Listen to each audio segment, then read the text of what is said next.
YouTube?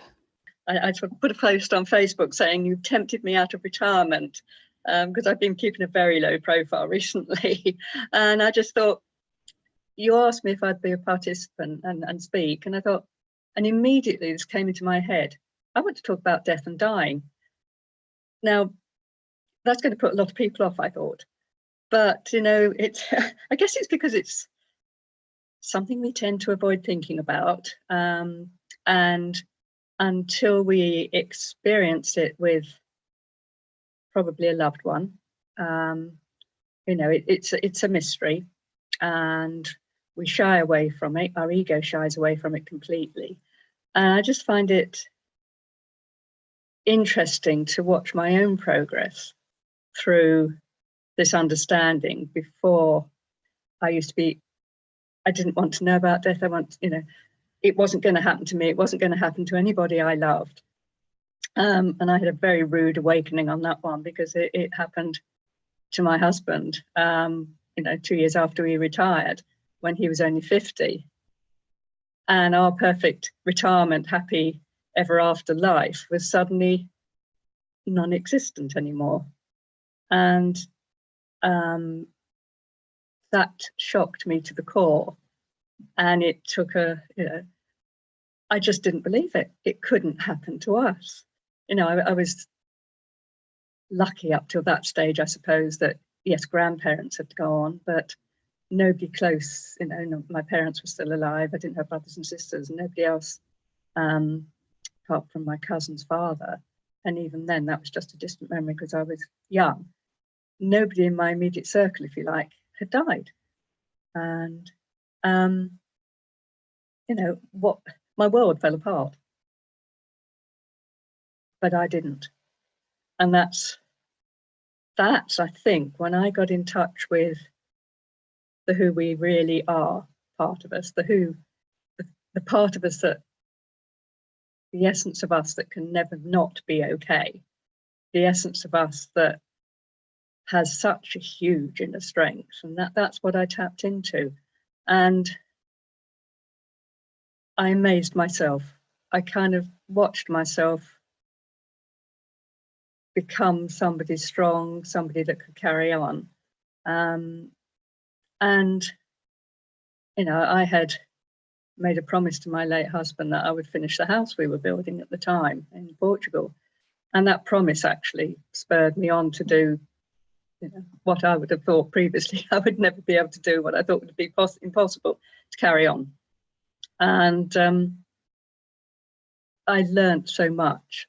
I learned about other people. I learned who my friends were. And I think that's one of the things you find out when, you know, some people cannot cope with a close friend's partner's death. And I totally understand that, because I was probably one of those people beforehand. Others that you think aren't friends really, or just acquaintances, suddenly are there for you on your doorstep, on the phone. So I think, you know, death clears away a lot of our preconceived ideas about people. And it's kind of like the baseline of who we are, of who other people are around us. And it's the hugest learning curve that I've certainly had in my life. And as I say, it was my introduction to my true self, if you like. So when I started learning the 3 principles, I started to understand more. I started to become more aware of this true self, this I'm already, you know, and always okay. Not in an intellectual way, because we can never understand it truly then, but in an insightful way. My first insight was with James Smart, actually, in Sitges. I was on a retreat with him, and my late husband and I were living on a boat, so we had a lot of experience of being in and out of marinas. And that, to me, had a trigger. If, you know, after he'd died and I saw a marina, I was sad because that's a marina. That's going to make me sad because I remember when we were happy on the boat.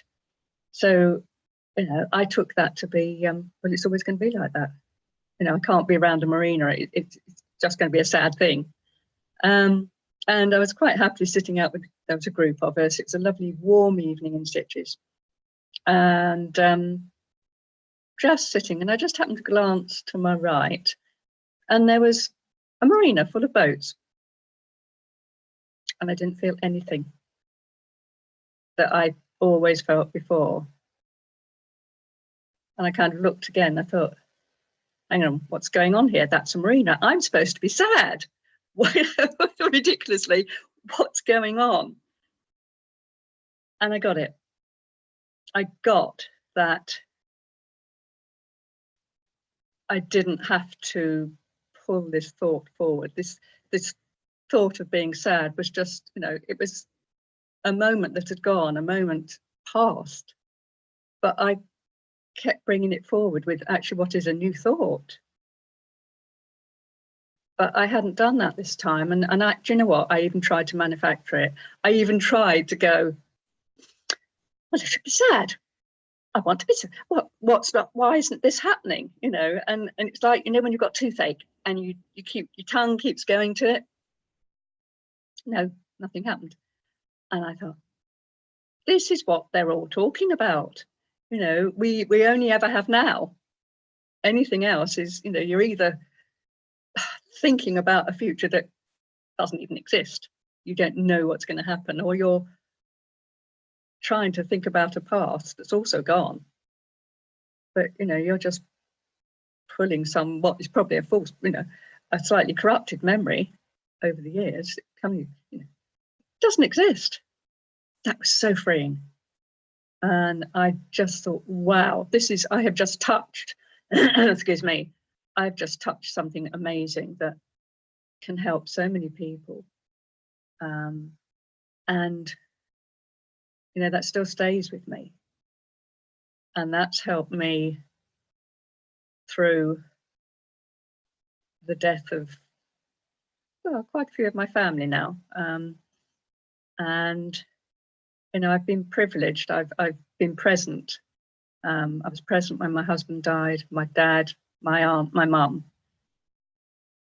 And the fact that they let me be there, because you as a doctor probably know that sometimes it's the moment the relative goes out of the room to go to the loo or something, that's when they pop off.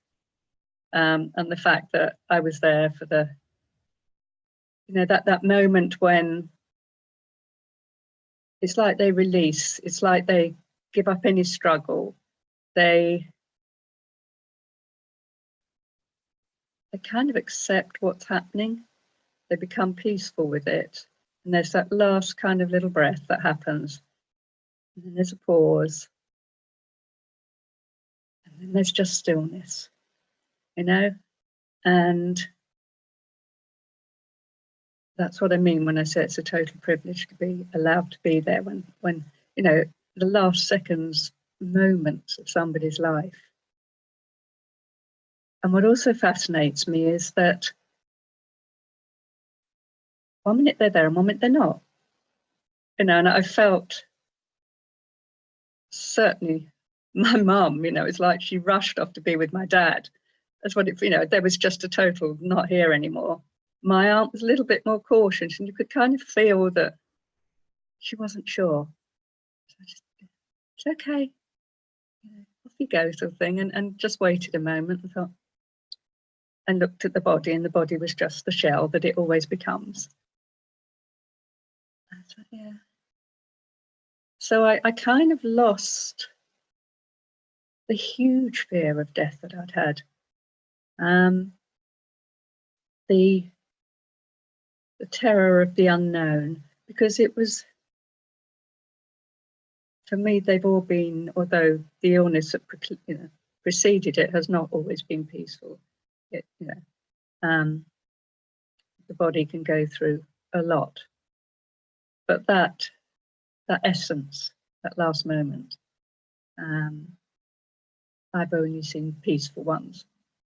So in that, in that respect, I'm lucky, because I'm sure that doesn't always happen. So when I started thinking about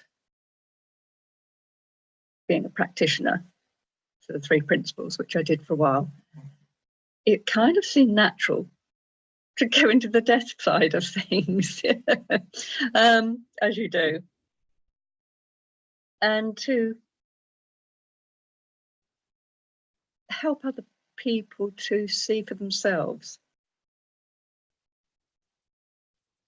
that actually we don't die. Who we are at our essence, it doesn't die.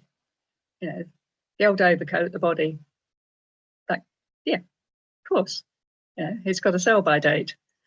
Whatever that is, we don't know what's stamped on our sell-by date. Thank goodness. And it was wonderful. I remember one client in particular had lost a good friend, young, relatively young friend, and hadn't been able to move on from that for 4 years. We had a conversation, several conversations, just speaking about, we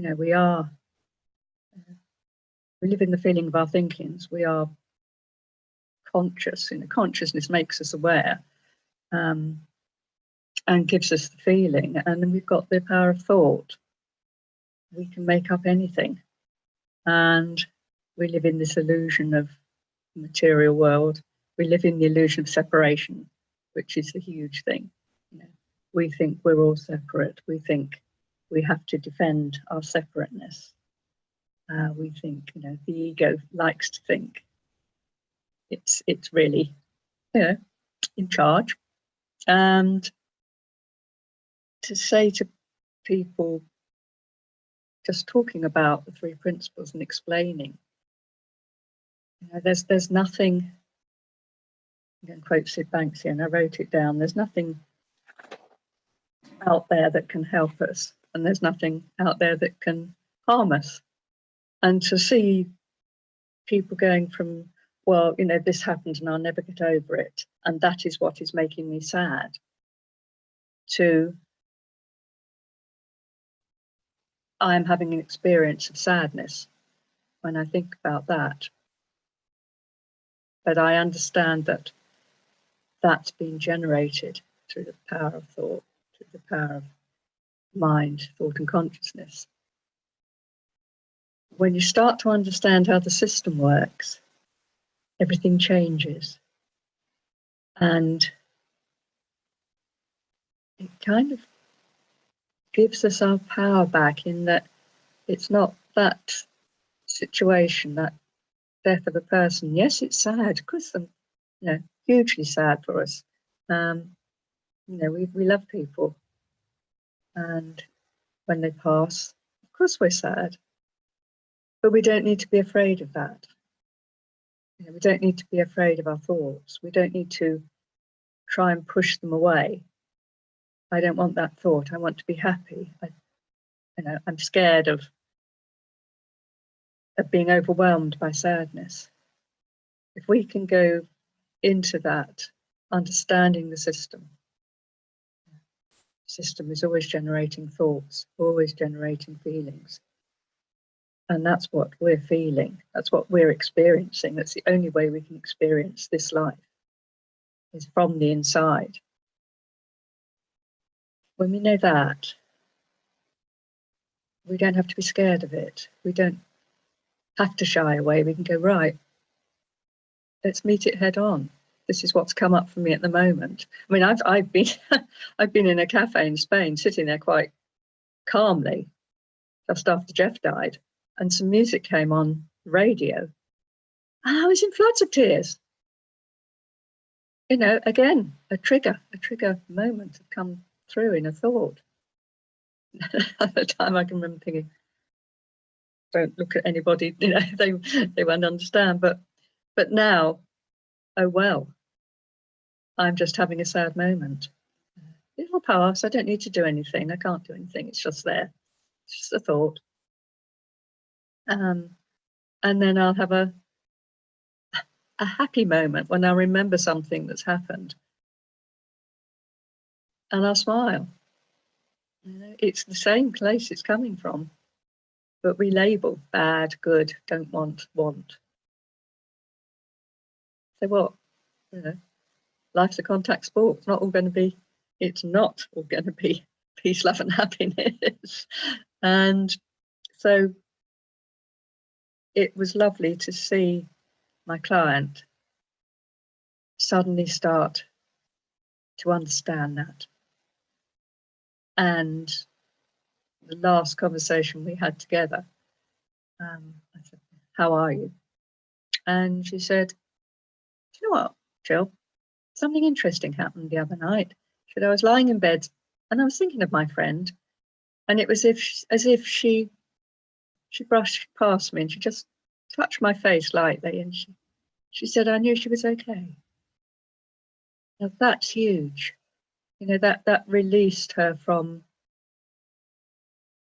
4 years of pain, suffering, sadness. And she might still occasionally have a sad thought, but she understands now her friend's okay. And she's okay. And I know she's moved on. She's done some amazing things since. And to be able to show that gift to somebody, and for them to see that's huge. That's really, really huge. And the more I'm exploring it, I see things a lot differently to I did a year ago, 6 months ago, 5 minutes, 10 minutes ago, before we started this call ago. And I see that it's just this separation we think about of ourselves. It's just an illusion. We are all one. This whole planet is one. It's the same universal energy that flows through us, that flows through the rose and makes it bloom as a rose and not a dandelion. It knows. It's the same as the energy that flows through a tree. I was reading something that trees talk to one another. They spread their roots out to one another to communicate. And there's far more going on than we think. Nothing's inert. Everything is made up of energy in different forms. But all that comes from the formless. All that comes from, words fail me at this point. we can't describe it, can we? It's just amazing. And, we come from that. And I think it seems to me that when we die, we're just releasing what was a consciousness that came into a human body to have an experience and needed the awareness that it could show us of a physical reality. It just seems to me that goes back into the consciousness of the formless, if you like. That's not a contradiction in terms. It's like, I love the metaphor often used. It's like the ocean. Little waves pop out of the ocean. Little waves might think for a minute, oh, look, me, I'm a separate wave. But then they go back into the ocean and they're absorbed. So nothing dies, just goes back into the oneness. And that is comforting. It's like the core of any conversation about death and dying, really. It's so comforting. That was lovely. I was just thinking about, there are actually now a lot of books as well as videos and things from doctors and nurses who work with people who are dying. and particularly in hospices and so on, and which I'm really interested in because I have done a lot of that myself. But talking about, even though they don't have this understanding, talking about the experience they've had of people who are dying, talking about where they're going to, for example, that they're going on a journey, that they're not imagining, and when they're becoming well, they still know what's going on, but they're in a different world already. They're already talking about buses coming for them and planes coming for them and relatives coming for them and all sorts of things like that, which is really fascinating. And that's without being on drugs.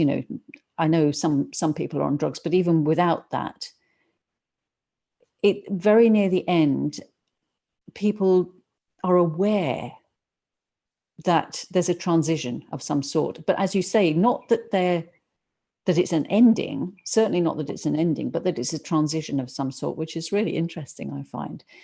And certainly I felt the feeling that you've talked about and I've been around a lot of people dying, particularly when it was a known death, when you had time, then you could tell, even sometimes before they took their last breath, that they had transitioned in some way, that they weren't there in the same way that they had been before.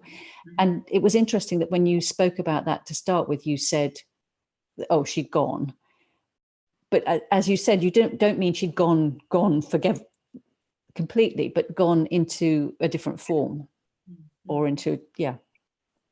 It's, as you say, you can't explain it in words. It's impossible. But so many people that I've spoken to have had that experience when they've been in that situation.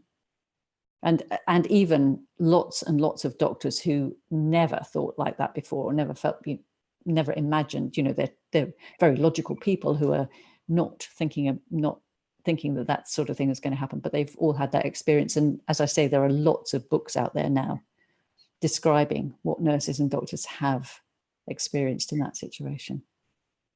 Which is good, because before maybe it wasn't mentioned. Maybe it was sort of be a bit woo-woo. Yes.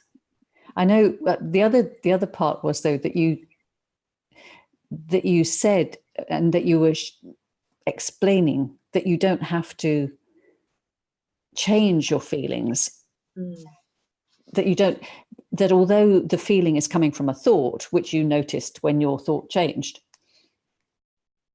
that doesn't mean that you have to change your thoughts to try to feel something different. It's much better to, even if it feels like as you said, that you'll never get over it and you'll never stop crying and you'll never, fighting that, what I've seen is that when you fight that, the crying goes on for longer, and the pain goes on for longer, and the struggling goes on for longer. And when you actually just let yourself cry, then it does finish. You don't, whoever cries forever, no one cries forever, and it does stop.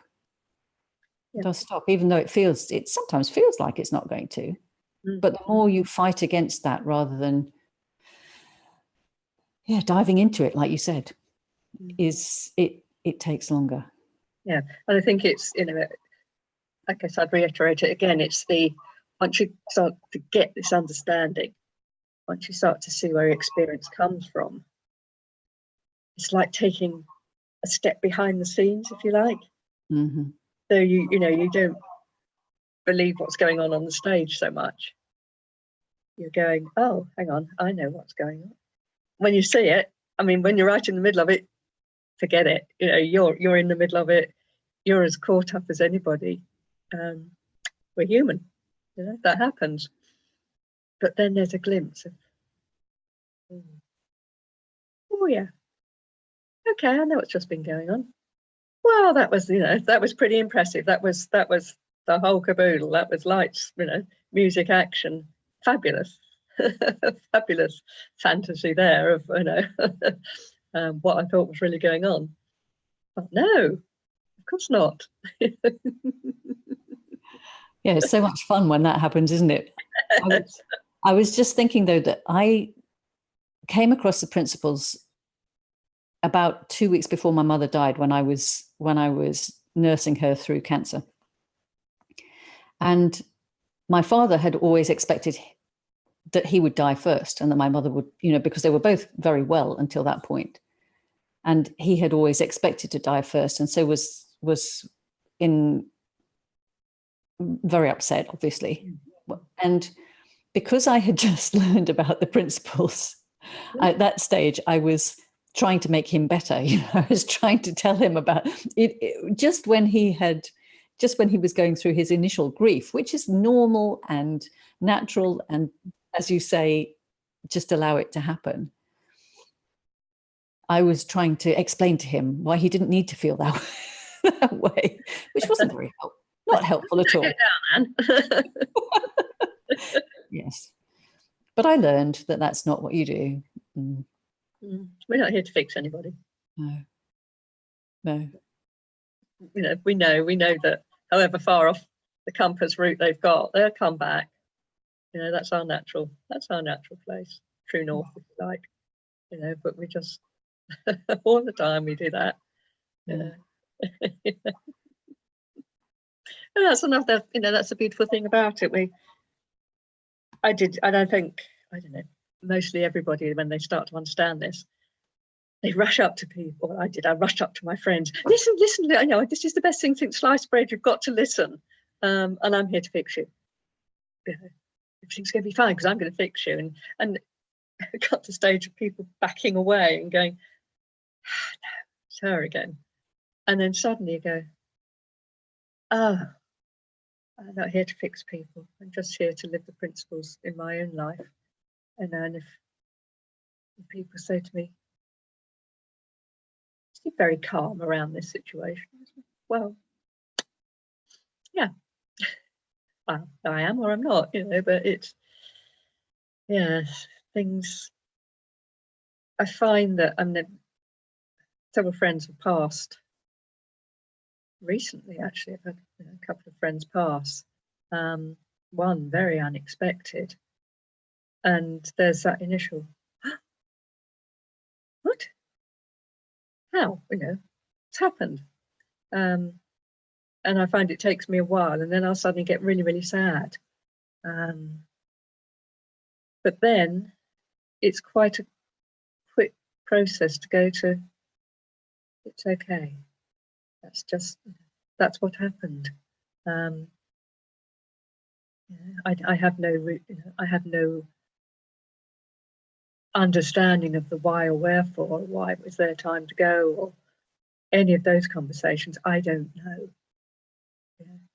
That's beyond my pay grade. It's what happened, but it's almost like my recovery time is much quicker, and that I find very interesting. I lost somebody that had a stupid accident a few years ago, and this was somebody that was, very active, skied a lot, did paragliding, all the things I consider. I hate being up in the air. To me, that's just not natural. So anybody flinging themselves off the side of a mountain, I think, well, that's pretty stupid. But that's me. A lot of people find it absolutely fun. And he died as a result of a very, in my opinion, stupid accident. And I was so angry. I had a little conversation with him and said, of all the daft, or extreme sports you've done, why did you have to go that particular way that you did? And that lasted a couple of days. And then again, it was that kind of calm, well, there we are, this has happened. There's nothing I can do. I'm sad. I'll miss him. I'm sorry for, his family's loss. But that's what happens. And the other thing I want to just touch on was, going to funerals. Gosh, I didn't like going to funerals. I was really scared of letting people down by crying, because I cry. I could go to a complete stranger's funeral and I'll cry, but I cry because I kind of get the love that is contained in that ceremony, however form that ceremony takes. My heart goes out to people who have suffered the loss, and for their sadness. But in a weird way, to use the word enjoy funerals now, it's a bit strange, but I find them fascinating. I find it so interesting to hear about people's lives, because there's always things that somebody will say that you never knew that, even if you're very close to something. I didn't know that. And older people that have had lives that have been full of different adventures and experiences, you didn't know all of them, so to me it's a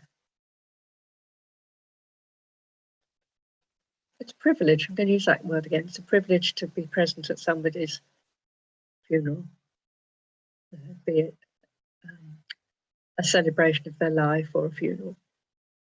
And so I'm not scared of going to funerals anymore. And I still cry, and that's fine. It's just water leaking out of my eyes, but it's happiness for knowing them. It's happiness to have been in their presence. So it's kind of turned the tables on my perception of death, my experience of other people's death. And I sat down because I've seen what can be left behind in the practical sense of things.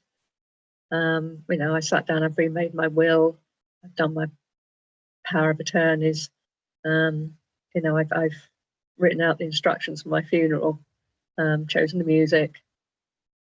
And to me, that's just a practical thing that you do, because I've been in a situation where I haven't known what was wanted. And that's, what would they like? What should we read?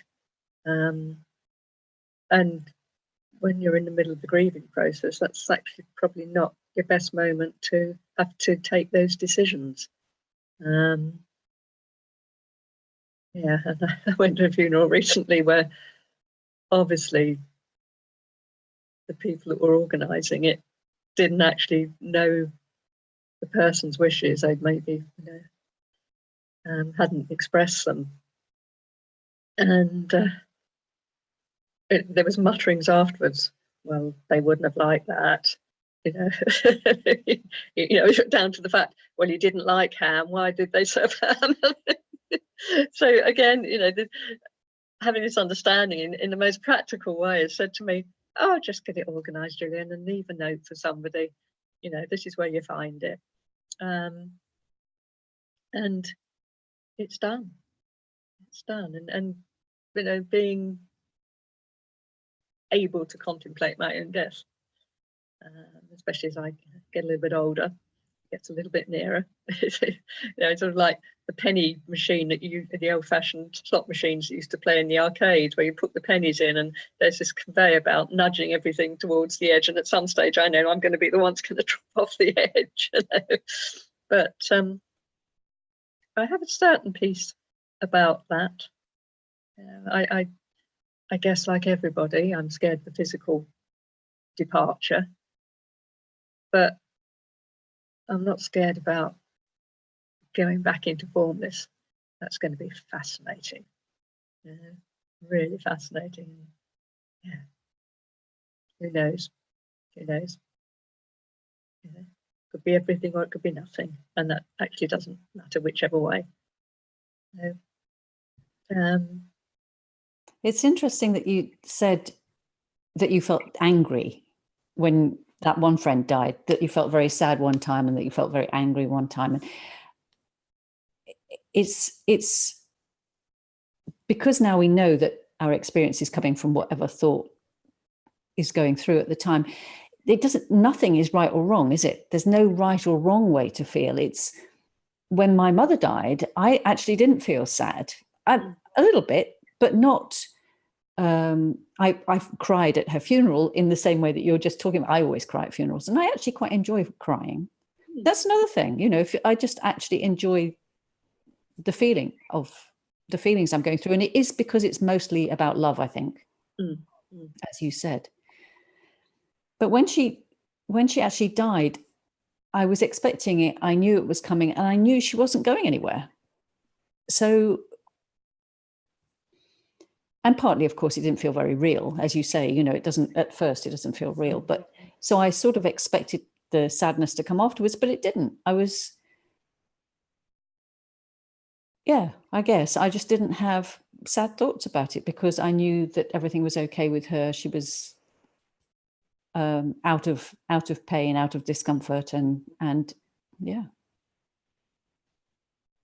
So no right or wrong feelings. It's just an experience, and you don't know how you're going to feel. You have no idea what you're going to feel or what thoughts are going to come. No. It's interesting. My mother had dementia, and I watched her revert to childhood, and I became the mother and she became the child. We went for a little walk, she'd reach for my hand.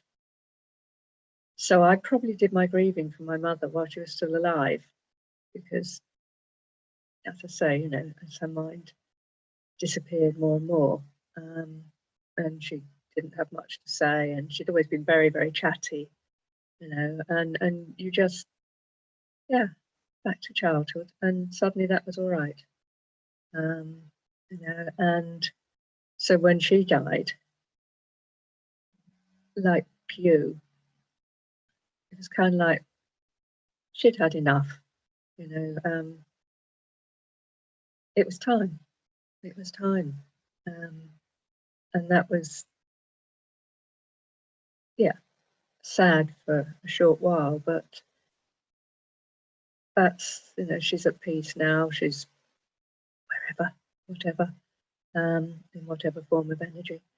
And same as my dad, actually, because my dad had a stroke 10 years before he died, and he lost the power of speech, as well as being physically, he was in a wheelchair.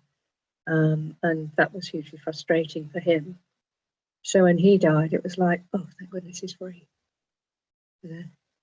And again, that was sad, but I'm so pleased for him that he's not contained anymore. He's not stuck in a body that's not working so well. He can fully express himself in whatever way, again, in that whatever energy it's gone to.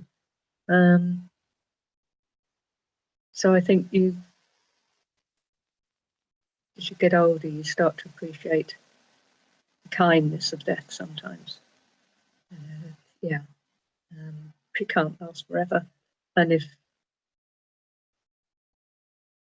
the quality of life is diminishing, then how lovely for them to be free. That's true. And at the same time, someone else in that same situation or in a similar situation might have completely different thoughts, might be blaming the doctors and the nurses for not doing enough, or blaming someone else, or angry with their father for leaving, just because those thoughts happen to be going. And we can't choose which thoughts come into our minds. But once you understand, as you said, that's where the experience is coming from. It's not coming from the doctors and nurses. It's not coming from the person who's died. It can't be. And it's coming just from whatever thoughts happen to be passing through our minds in that moment. It gets so much easier. When my dad died, we were in the emergency room of a hospital. And just before he died, I suddenly became aware that all the doctors and nurses had stood back. you know, I thought, oh wow, they know. So yeah.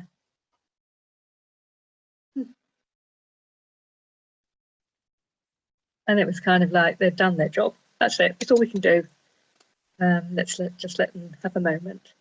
And yeah, so that was, you know, in the end, very peaceful. But it just struck me that's a really nice human thing to do. You know, to just know when, you know, the machines are saying no, not anymore.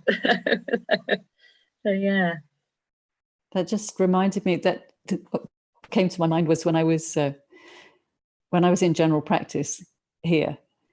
I had a lovely family that I was very close to, and they had a grown-up son, and the mother suddenly found out that she'd got a brain tumor and that there was nothing that they could do about it, and it was too late to do anything. And she was in hospital, and I said, I'll go and see her in hospital. She was due to be transferred out of the hospital to somewhere to get some treatment, but she wasn't well enough. So I went in to see, at lunchtime, in my lunch break, I went in to see her, and the family were there. The father and the husband and the son were there. And she was very quiet, and she was on medication. She was on quite a lot of morphine, and so she wasn't conscious. She was just sleeping peacefully, and I chatted a bit with the husband and the son, and then I said, okay, so and she was on an open ward. There were four people on the ward, so because she had, I think she had insisted that she didn't go into a side room, and it was time for me to leave, so I got up to wash my hands before I left, and the son said, she's breathing very slowly, and I said, well, that happens towards the end, that's natural. And he said, so I went back to have a look, and she had stopped breathing completely. And I just thought, you did that on purpose, didn't you? Do you know what, like you said, that some people wait until you've gone out, until the relatives have gone out of the room, so that they're not upset by being there. Yep. And I just knew that she had done this so that I was there and could organize the nurses and get the family and put the curtains around and make sure that the family were on their own and everything was sorted, rather than leaving them to, like, well, what do we do now in the middle of a ward with other people? And I just thought that was so sweet, really, you know.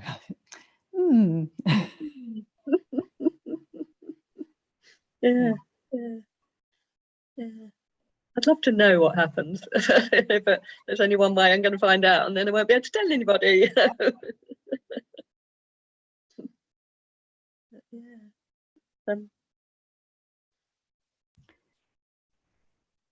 So one thing I wanted to touch on was, you know, how to be with someone that's dying.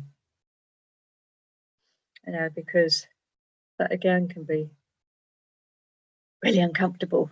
You know, I've been that person that didn't want to go anywhere near somebody that was dying, and I've been that person that's sat very close to somebody that was dying of lung cancer, a good friend in Portugal, and being totally at ease with it, just listening to what they were saying. And I think I learned the difference between being selfish, you know, I'm too uncomfortable to be with this person, to being selfless in that this person, you know, I want to spend time with them, but it's not for my benefit, it's for theirs. If that doesn't make sense terribly well, but it's like you're there for somebody else. It's nothing to do with me. You know, this is not about me. And I saw the switch happen with myself and being comfortable with them. And at the moment, I've got my last remaining relative really has been diagnosed with a terminal cancer, and I can be with her. We can cry together. We can say what needs to be said, and that's a very comfortable place for both of us, and the deep listening that Jack Pransky talks about a lot, and practiced and experienced when I was on his course. Thank you, Jack. That has been so helpful in situations like that. Just deep listening, being present with somebody, with nothing on your mind, gives them the space to open up, to say what they want to say, to sob if they want to sob, to laugh. I mean, we are having some very dark humour jokes now as well. So, and that's all about love. That's all about loving somebody and wanting, that's the word, allowing that space to develop. Again, they're precious moments. And if everything that needs to be said can be said between people, then there's closure.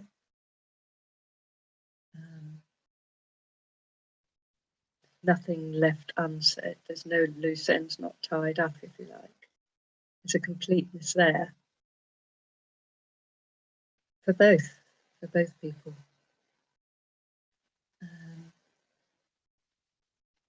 And that can make things so much. That can make the leaving easier, I guess, and it can make the staying behind. There's no, oh, I wish I'd said that. We should let them know that. Yeah, full stop, if you like. What about people whose loved ones die suddenly, though, where they don't have a chance to do that? That's another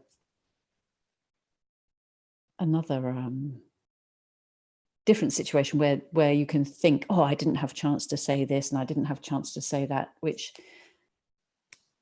for me that's never been a problem, because I know that they're still around and I can still I've always, even before having this understanding, knew that they were still around and I could still speak to them. And so for me that wasn't a problem. But if you're listening to thoughts that we are separate and we're not still there and we can't, it's too late to speak to them. It's never too late for me. For this is me personally speaking, what occurs to me at this particular time is that there's an all-knowingness in the formless. There is no good and bad. There is no judgment. So it's only us left behind that will beat ourselves up, will possibly ruin our lives because we didn't say something. And I mean, there is that technique of writing letters to people, and I actually did that with Jeff and threw it in the river where we were living. I'm not quite sure it did anything special for me, but you probably thought, I'm an idiot, what's she doing that for? She doesn't need to do that, but that's just a tool, a technique. I was caught up in my thinking about that, and I was feeling the effects of that. It's that same system again at work. Coming back to the what's really going on. You're making it all up, Gillian. That's true. It just doesn't feel like you're making it up when someone dies, does it always? No, of course not. Of course not. And that, it's probably the biggest thing that happens to all of us, losing somebody, because it's so final. As you say, it can be unexpected. We never want it to happen with loved ones and generally people. We don't want to die, but it's part of the natural order of things. And the other thing I've noticed that can also upset people is regrets, and that I should have done this and I should have done more and something should have been different, which is again just thought that people haven't spotted yet. Yes, it's not being comfortable with the what is, because that's all we've got. What is at this moment. And it's also believing that we are in control, that we did something that we could have controlled, that we should have done. When we say, well, I should have done something different, that's like, actually, you were being guided to do whatever you did anyway, and you were just doing the best that you could. Mm-hmm. Yeah. Because when you think about it, death is the ultimate realization that we are not in control. Never have been, never will be. Yeah. You know, we're here for the ride. And yeah, what we do, we do. I love Paul Morgan Summers talks about when you come to a fork in the road, take it, meaning, you know, you're going to take one or the other of them, and that's what you do. That's where you are. I just love that. There is no conversation about, well, what if? Because I didn't have them. That's what you did. And whether it's predestined or meant to be, I have no idea. No idea. That's what, you know, here we are. We're sitting, we're having a conversation. The technology worked, so we got together. It might not have done, and we might not have done. Yeah. And as it is with life. It's been a beautiful conversation. Thank you very much too. Thank you. I'm glad you invited me. Yeah, it's been lovely and lovely feeling, which you don't expect, do you? People maybe don't expect to have a lovely feeling when you're talking about death and dying, but it just is. Yeah, when we realize what's really behind it and when we just experience that. The awe of it, actually. Yeah. The awe of the whole lifespan, death. You know, the question of what's it all about? Well, who knows? And love. All comes back to love. So you're not still doing this as work now. You have retired from working with people around this, have you? I'm, you know, I sort of, as I say, I go out and I live my life with this understanding, and if somebody wants to have a conversation with me, then I'm very happy to do so. And we can talk about that. You know, if anybody wants to get in touch with me, my email. The link for the website will be on the underneath the video, and on the website is your email address. Thank you so much, Jill. That's been absolutely beautiful. Thank you. Well, thank you for inviting me.